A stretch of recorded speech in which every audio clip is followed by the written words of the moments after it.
When Coco Chanel spoke the words, "Fashion passes, style remains," she couldn't have known how relevant it would be 50 years on.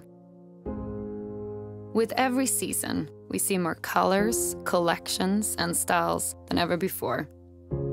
But while fashion moves faster and faster, the concept of clothing hasn't changed much in over 100 years.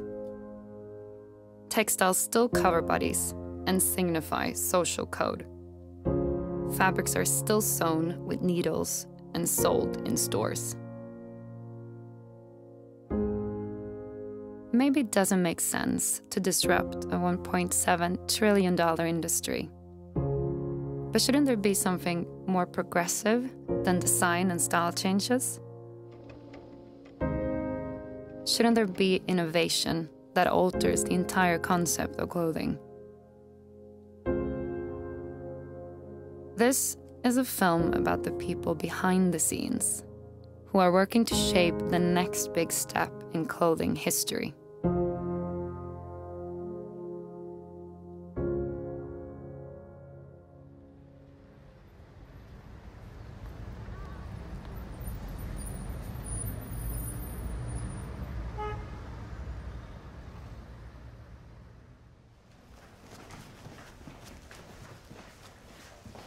So this is Studio XO. We're here in London in our lab. Basically, it's made up of 4 quarters, so we do all our coding and programming over on this side of the room. Then we have our kind of more traditional fashion, sewing machines, pattern cutting table. And then in the hybrid space, we've got our 3D printers, all of our kind of lathes and tools to mix the hard and soft materials together. Inherently, we're designers, so we are interested in the artistry of design, and very much XO, we explore science fiction. We begin with a narrative, we imagine a world, but for us it's really about making science fiction science fact.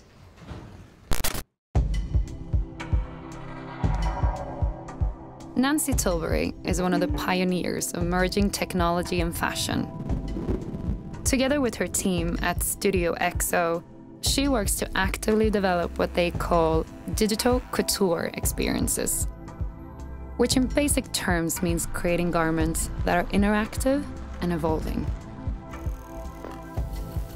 Her ultimate goal is to bring these ideas and concepts to the streets. But as a first step, they're creating extravagant outfits for the likes of Arcade Fire, Black Eyed Peas, and of course, Lady Gaga.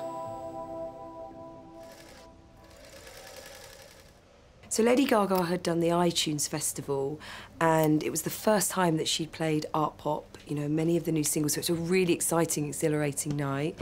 And we decided that we would create this almost like performance art. We created a dress called Anemone, which she wore in the evening after the events.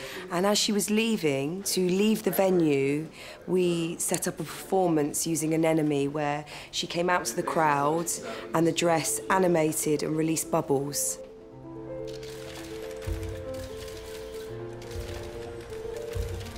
She almost glided down the hill, so the conditions were beautiful. The press had to be very silent because it was very late, so you could just only hear the clicking of the cameras and the whirring of the dress together. These beautiful bubbles came out of nowhere, popping, making these structures. The fans were all clapping.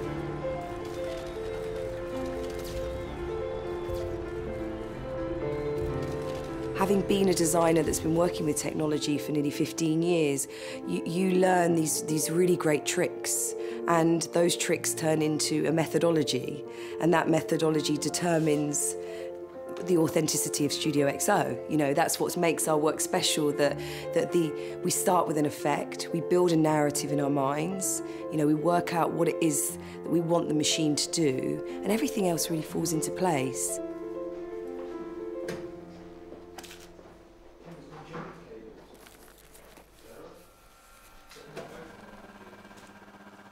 It's amazing, the sound, the fact that it's a garment with a factory inside. the sound that it makes, the fact that it's building and producing bubbles, that you have these transformative pieces. So everything throughout the garment is 3D printed. So all of the mechanics of it are 3D printed. And then we have an architecture inside that's transforming the liquid across the garment into the varying places. So you really, you know, it is pure design engineering that happens to be dressed up as fashion. You know, philosophically, as a project, we're really keen to tell people about this transformation in textiles, particularly in textiles and technology, and that even though it's fun and playful and it has all these kind of curious elements, it is a machine that's transforming the way we dress.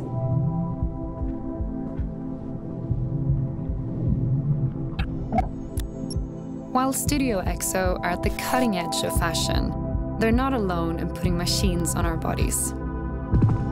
Historically, this space has been perceived as too cyborg and science fiction. But recently, there's been a rapid breakthrough of products grouped under the term wearable tech. Most of today's solutions are limited to head and wrist displays. Behind the scenes, however, the race is on to integrate technology with mainstream clothing. In Germany, sportswear icon Adidas has spent the last few years developing a system that can monitor an athlete's real-time performance via their clothing.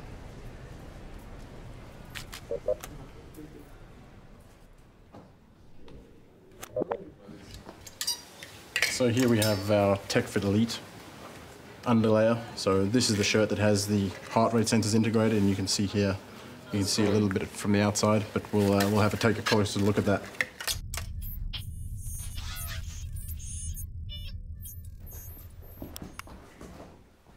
On the front of the shirt, as you can see here on the outside, is that this is where our fabric heart rate sensors lie. And you can see they're not very easy to see, and it's all part of the garment. This is the back, so you can see it running around. These two pieces together are essentially what the athlete wears.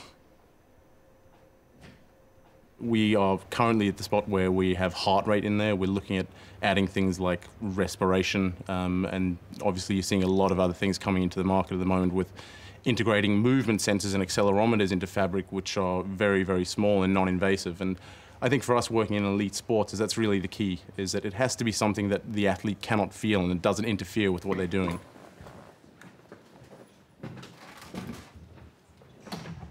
I mean, I think when we first had our first prototype, we went to AC Milan, and they're a very close partner of ours, and they've worked a lot on us in terms of user interfaces and how we display data. They're one of the most advanced teams in terms of physiological monitoring.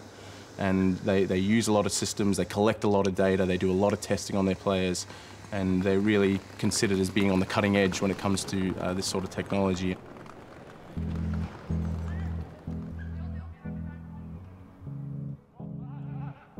I think the first time we went there with the prototype is we had these shirts with sensors inbuilt to them, and at that time we actually still had a physical wire running through the shirts and not inbuilt fabric sensors. And we had players cutting off the sleeves of a €500 handmade shirt, and guys not wanting to wear the shirt. They obviously have to be tight to get the heart rate. We have systems out there with the German national team. We've just delivered to Mexico, Argentina, Colombia. We're out there with the entire Major League Soccer as well, and we're really getting a feel for this technology and really just starting to understand where we need to take it to really get things to the next level and take performance and sport in general to another level. Total time, 1 hour and 56 seconds. Active time, 1 hour 30 seconds. Distance, 8.49 kilometers. High intensity distance, 965.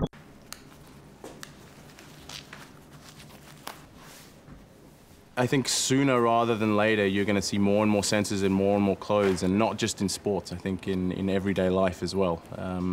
I think just in terms of normal health monitoring and understanding what your body's going through and in healthcare, And just in general, I think people want to understand more about what they're going through and how they can improve on how they live. So I think we're starting this at an elite level and at a level at which people are getting paid a lot of money to perform. But at the end of the day is we are just measuring things. So it's all about how you use the data and how you present it.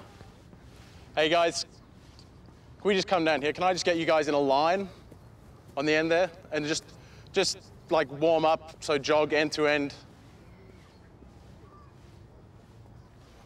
So here today, I mean, really we've had some software updates recently, and I'll be looking at some of the changes we've made to user interfaces.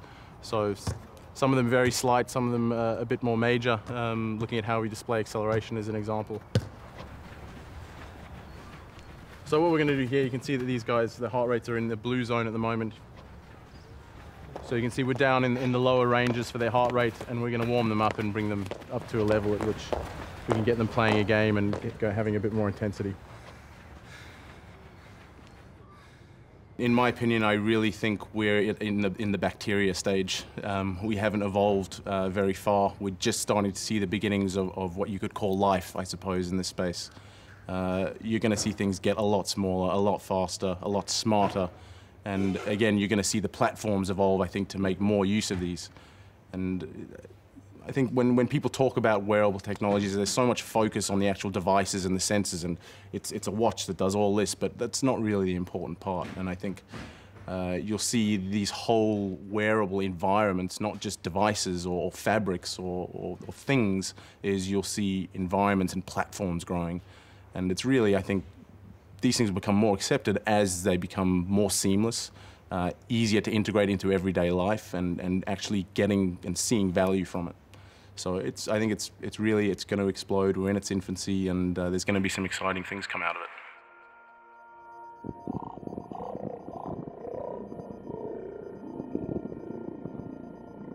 When envisioning the future, it's easy to get caught up in the marvels of technology. But could the most groundbreaking of future innovations be organic? Embracing nature rather than dominating it. Futur is a design consultancy focused on bringing living and biological materials into fashion and sportswear. Founder Suzanne Lee is currently heading one of the most thought-provoking initiatives in the industry today. I was writing a book about the future of fashion, trying to discover what might be happening in fashion in sort of 50 years from now. So I was talking to lots of scientists and engineers, and one of the people I spoke to was a biologist. He was the first person to suggest to me that if you really want to completely rethink how you might create a piece of clothing, that you could imagine growing a dress in a vat of liquid using bacteria. It just blew me away as an idea, and we just carried on the conversation and began to collaborate.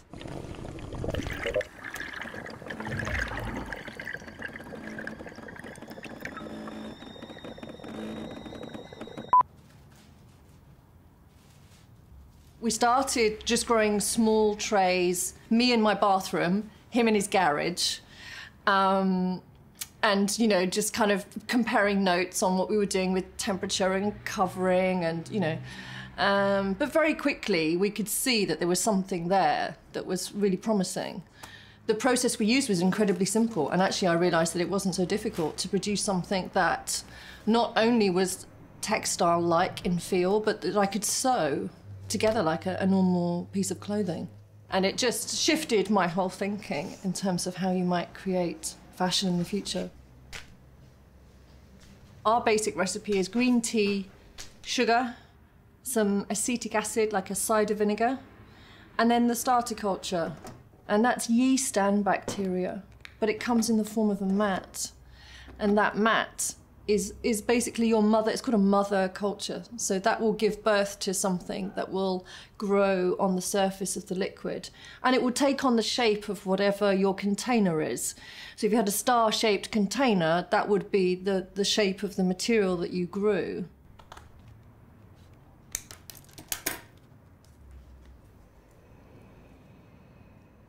This is the strange thing to get your head around, is that this is a method of producing fashion which is closer to brewing beer or making food than, you know, any kind of traditional textile process. Yeah, so this is fading now. It's not as strong as it was as when it came off the laser cutter. But there's no smell really once they've been dyed. Yeah. When it's come straight out of the vat and it's wet, it smells sugary, sweet.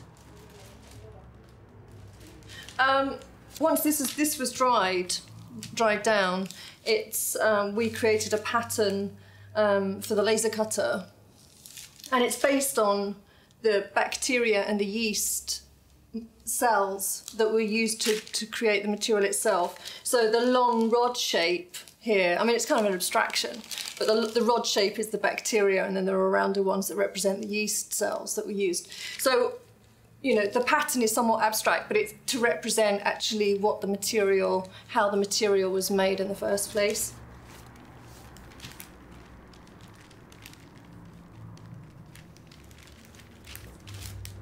We collaborate with all sorts of other companies, scientists who are growing materials in the lab using living organisms. And we're helping them to take those materials from the lab to the market. So how do we take these living materials, or these materials that have been made from living organisms, and imagine the future products for fashion, for apparel, for sportswear? That's what we do. We're a design consultancy. The clothing industry has grown heavily reliant on precious natural resources, be it cotton picked from gigantic fields in India or nylon derived from petroleum products. Once the fabric has been manufactured, cut, sewed, and finished into ready-to-wear clothing, most of its leftovers are simply disposed of, creating a chain of waste in each step of the process. But with bioengineered clothing, we have an opportunity to reduce the impact of these old world practices.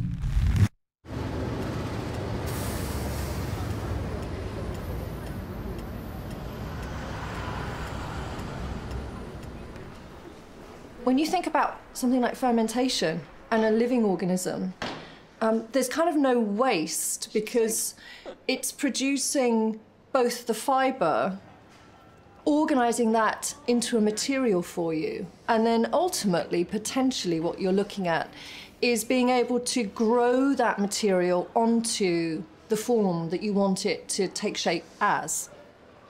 Right now, we're not genetically engineering that bacteria to produce the material for us. But the future will be about designing the bacteria to spin the thread, to give it the qualities that we want. So if we want it to repel water, we design that into the cell. If we want it to deliver some kind of nutritious quality to your skin, perhaps, that could all be designed into the material. How do you figure out what we're going to be wearing in 50 years? Well, one way of thinking about that is by talking to scientists and engineers who are working in the lab today on new experimental materials or new ways of thinking about manufacture. 90% of the planet is covered in cellulose material. Everybody's so excited about 3D printing, but what I'm excited about is not today's 3D printing, which is still using oil-based petrochemical nasty plastics and filling the world with more plastic. You know, plastic is my nemesis, you know. I want it to be organic and natural and compostable. Most people in fashion textiles are not hanging out with scientists, you know, really doing geeky research and, you know, asking these questions. Because, you know, fashion is actually just concerned with what's happening in the next 5 minutes. And that's become, you know, increasingly the case over the last sort of 20 years. You know, the time frames for thinking and, you know, making stuff happen in fashion have got shorter and shorter and shorter. It's why we call it fast fashion now, you know. There is no time for R&D in fashion.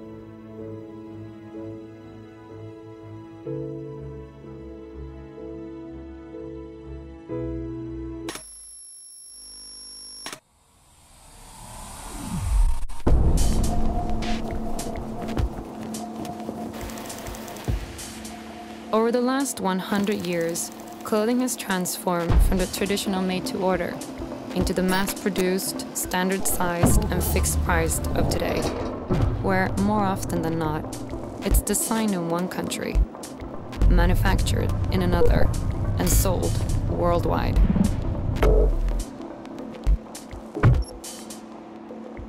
This model, known as fast fashion, has completely changed the face of the industry. So much that in the years between 2000 and 2010, our consumption of textiles increased a staggering 47%. But while new styles at low prices are abundant, this relentless production and consumption is accused of having a much higher cost on the environment.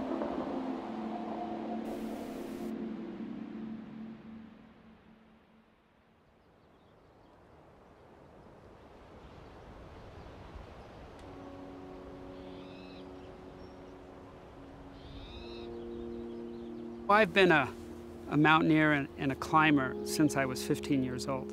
And people sometimes ask me, what's your favorite climb? And that's hard to answer because there's a lot of favorite climbs. But one of the ones that I remember best, that I loved the most, was a route on Mount Kenya in East Africa, the second highest mountain in Kenya. It was a magical climb. Right on the equator, a ribbon of ice that required ice axes and crampons, and it was difficult. It was very steep, and there was one place, in fact, where you had to go behind a hanging curtain of ice and actually go inside an ice cave and climb up and chop your way out of the top of it and exit onto the summit. It was like magical.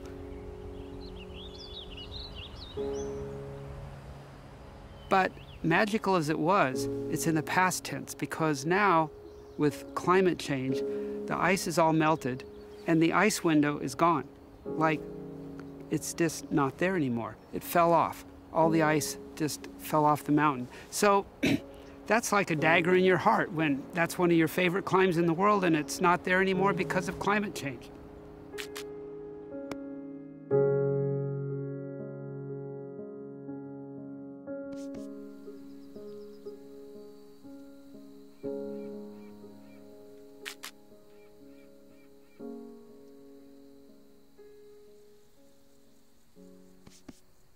How did we end up with fast fashion?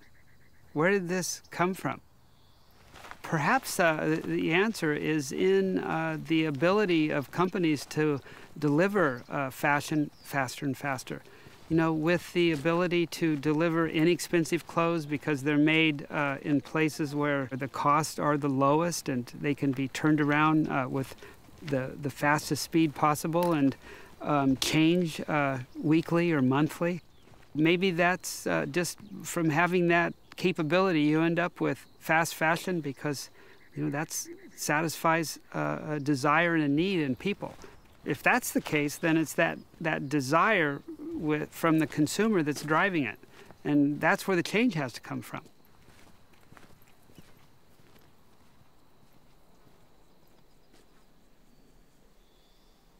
Since 2005, Rick has been responsible for environmental initiatives at Patagonia.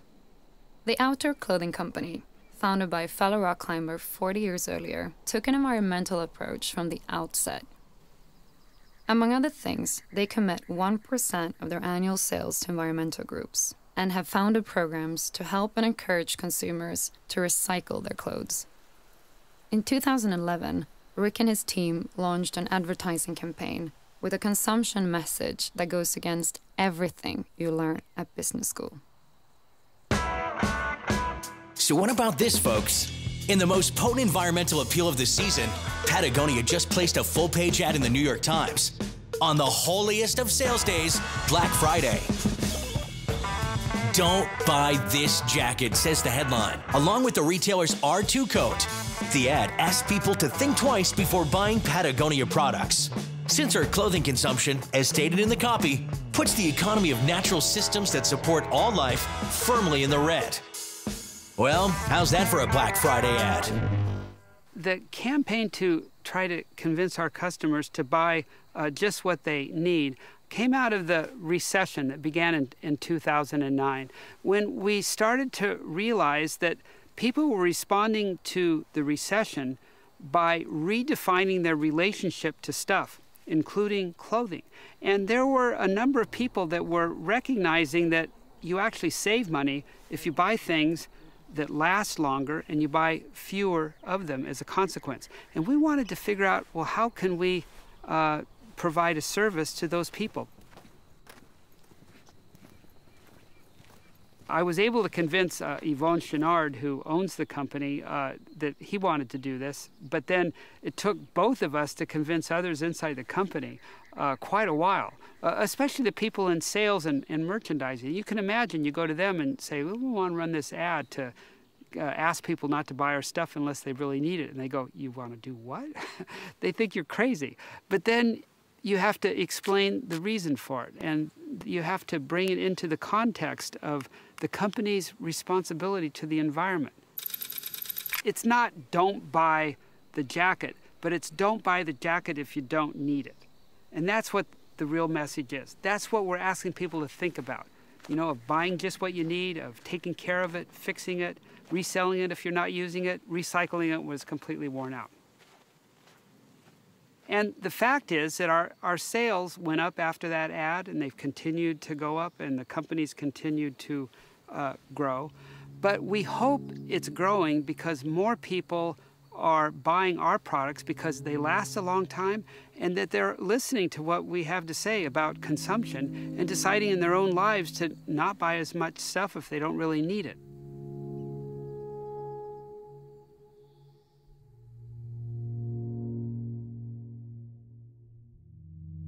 I'm a little suspect about making any product that is climate positive, but it's possible to make it approaching climate neutral. But even there, that's a very, very difficult chore, not only with consumer goods, but even with food. You know, take food as an example. Farmers have been trying to develop farming techniques that use no more energy than the sun can put back on the land, and they can't do it.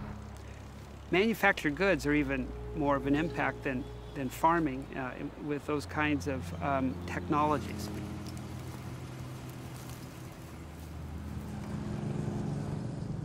So you maybe can't make clothes that are climate neutral or climate positive, but you can certainly make clothes that have an absolute minimum impact on climate change.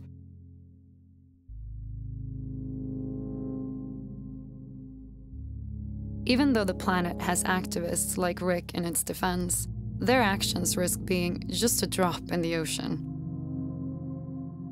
Every year, the process of water dyeing our textiles disposes the equivalent of half a Mediterranean Sea into our rivers and streams.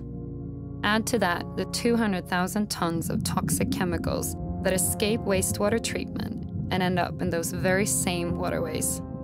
That environmental impact, while huge, comes solely from adding color to textiles. I was traveling through China doing a factory visit, and I was driving through an area that was farming watermelons. Up until that point, I ate a lot of watermelons until I drove past the river that was feeding the watermelons the water. Nobody would want to drink anything from that stream.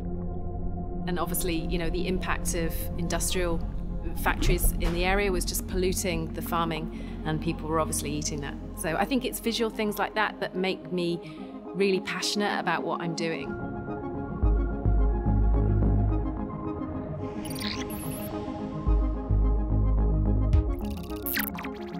Sophie Mather is a former head of innovation at Nike Asia and an industry expert when it comes to sustainable textiles. A few years ago, she began working together with the Ye Group, a Bangkok-based textile manufacturer and pioneers of a revolutionary new technology called dry dye, a solution that can color fabrics without using a single drop of water.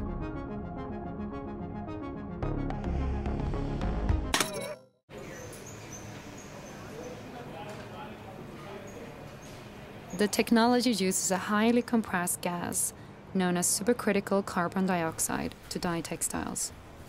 And although the main sustainable feature is waterless dyeing, the process also uses 50% less energy and 50% less chemicals than traditional methods. Still in an early stage of development, there are 7 machines in commercial use today, each with the capacity to color about 1 million yards of fabric per year. The first time I held the fabrics, gosh, it was a long time ago, and I expected them to be very stiff and very bawdy, and I was just kind of like, are you sure? You know, it feels exactly the same as a regular polyester dyed on conventional jet dyeing.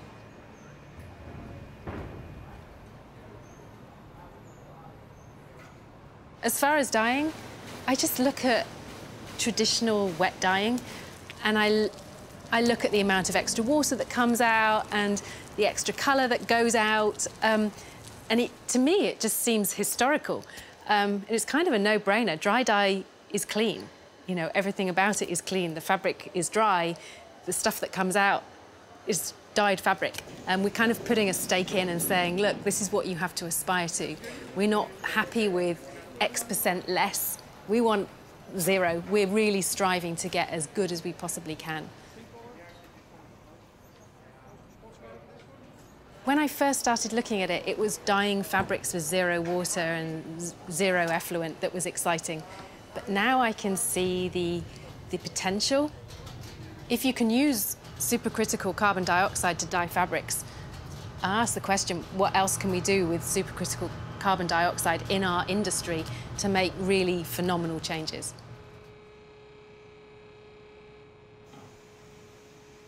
For me, the future of this is taking dry dye and marrying it together with other areas of like future fibres to come up with this solution that hasn't even been dreamt of today.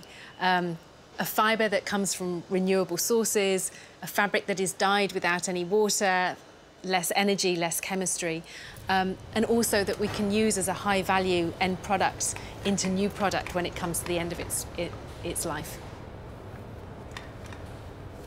I think there's a huge amount of inspiration we can take from nature. Looking at the way that, say, butterflies, the amorphous butterfly, how the refraction of the way that their wing structure's put together reflects light in a different way to give them colour.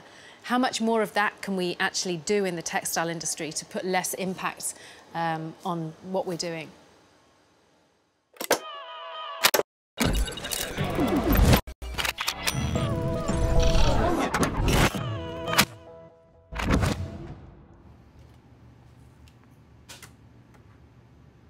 When it comes to sustainability, it's easy to place the blame on unethical brands and polluting factories in faraway lands. But to make the clothing industry anywhere near sustainable, the responsibility is not only with manufacturers, retailers, and brands.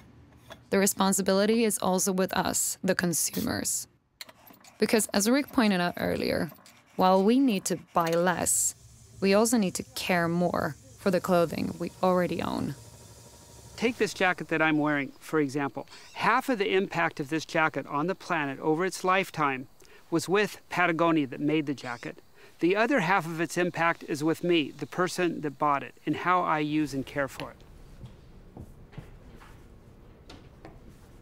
In past generations, people would take care of their own products, their own clothes. They would fix them. They would sew patches on them. They would repair them if they're broken to get the most out of them. And in fact, Patagonia, back in its very early days, made repair kits. And now we're making repair kits again for our customers. And not only are we offering repair kits, but we also have made repair videos in partnership with a small company called iFixit that teach people how to fix their clothes if they're broken.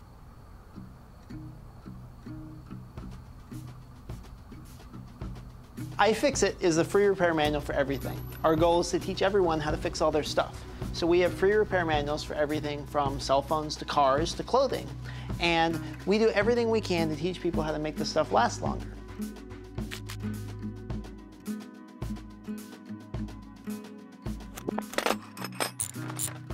I think it's fundamental to learn how to work on the things that we consume. Rather than being a passive consumer society, wouldn't it be great if we could all be more actively involved in our things?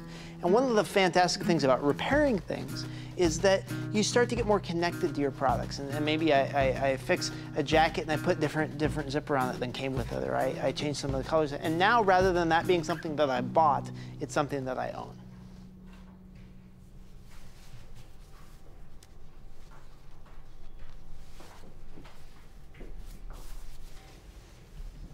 Thinking about it or talking about an environmental problem, I think once you actually do something, once you actually sew something, once you actually fix something, it becomes a real tangible experience, and I think that that changes the way that you feel about it and the way that you interact with it, and suddenly this becomes a part of your skills and your learning and your persona that wouldn't be if you were to just buy a new jacket.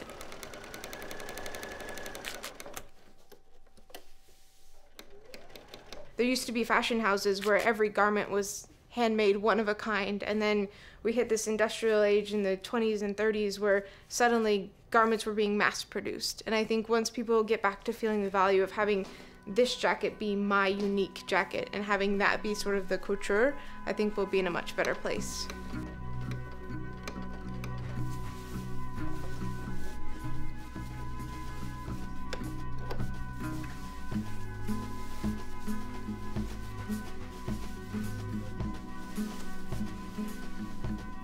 You know, with the clothing that we have, it's I mean, intimately connected to us. Our clothing suffers more wear and tear than anything else that we have. And it seems preposterous if we want to move to a more sustainable society that we don't start with the things that we're most closely familiar with. So we started getting going, teaching people how to fix clothes. We started with basic things like how to put a button back on, and then some more complicated repairs like working on zippers. We empower millions of people every month to learn how to repair things. It's been exciting to see people stretch themselves and learn how to repair things they never would have been able to repair before. We see moms fixing iPods for their kids, and now we see kids fixing jackets for their moms. And it's really exciting to see us connecting families and connecting people together through things that used to separate them.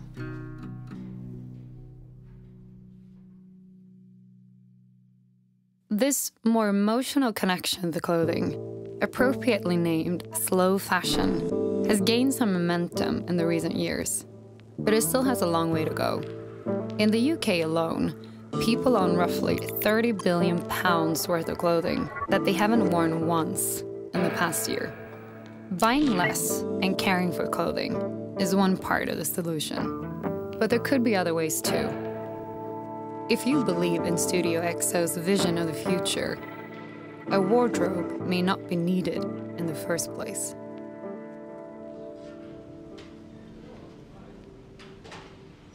I think fashion future is a little bit more like fashion past. So we will invest in garments that are maybe higher price point. We'll look at other types of models, so maybe subscribing to our clothes, which is really interesting. You know, the idea that we may pay a subscription fee to have vessels that we can consume content. And ultimately, I believe that Generation Digital want to consume like that. You know, actually, the reason why they're going into these big shops is because of the speed at which they want to switch up their fashion. Now, if the surface of their clothes is transformable, well, they really need to do that.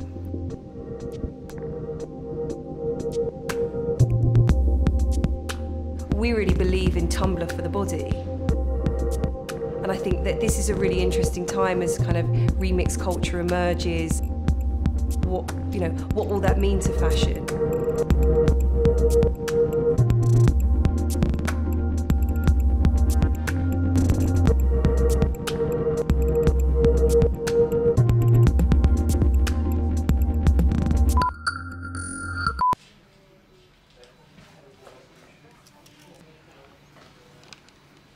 I can recall a time with a very, very, very accomplished fashion designer who runs one of the biggest houses, who literally shuffled me out of the room and told me I was absolutely balmy at the Royal College. And I stood my ground and said, "You are wrong. The digitisation of clothing will happen. Technology will integrate. One day we will wear the surface of the computer on our bodies." He told me I was literally a mad thing, and I needed to leave the room.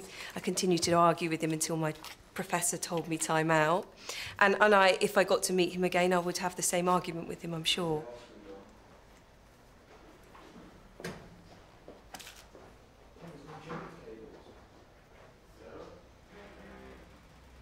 What we will want as fashion and technology companies is to drive forward towards technology that feels like silk. You know, technology that is as soft as wool, that is washable, that has all of the affordances that it's had historically. And that's going to be the hard job, because we're still dealing with silicon, hard components, and that's the transformation. We imagine in the future that as microcomputing happens and fibre science transforms, that this will just be a nod. This is a nod towards a new world that's coming. You know, it's almost like a brave new world of fashion.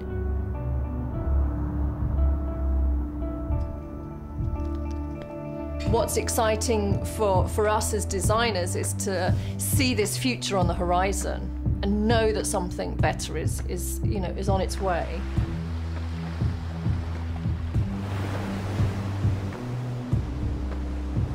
We have two paths in front of us. One of those paths is to a future that is pretty grim.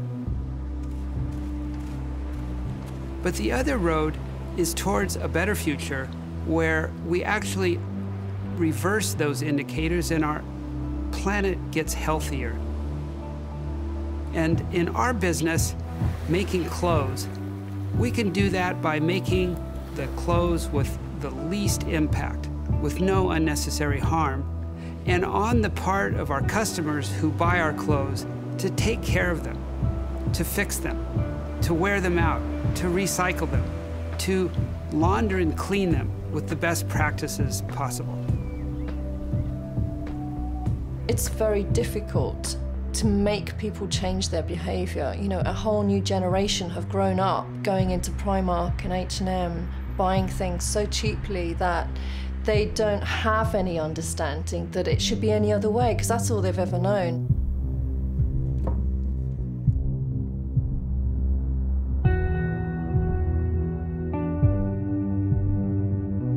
I don't think fashion is really almost prepared for computation, mechanics, hybrid design. You know, it's coming like a tsunami out of nowhere.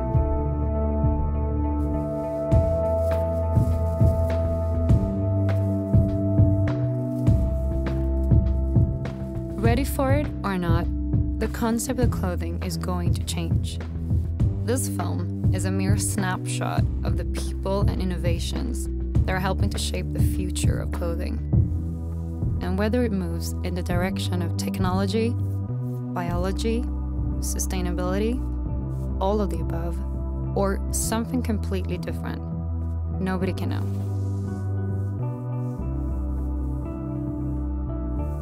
But once the dust has settled, we'll reflect on this time and think that what we ended up with was obvious.